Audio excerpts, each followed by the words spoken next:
How can you set your own photo on the lock screen through the iPad? Let's get started. If it's your first time on this channel, most definitely subscribe so you never miss anything important.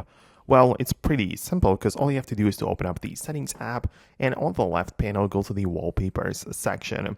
And in there, you can see we have wallpaper pairs. You might even have multiple of them. So you can see you can select in between them, but swipe all the way to the right so you get to the empty page and tap on the plus button.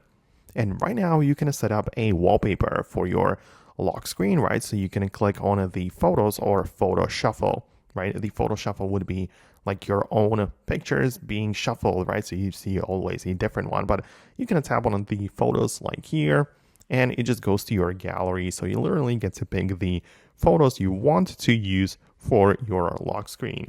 And then obviously you have plenty of different things to customize, right? You can zoom in, you can adjust it, you can swipe to add different styles, change the clock size and style and font and all of that, right? So there are plenty of different ways you can customize it, but you have to go through this whole process to edit this wallpaper pair. You will then be asked what you want to happen on the home screen. And once you set it all up, you will then be able to access and find your own photos, and you can set your own pictures as your lock screen image. So it works well. Let me know if you manage to make it work on your device as well. Let me know what you think below, but subscribe for more quick and straight to the point tutorials like this one, and I'll talk to you later.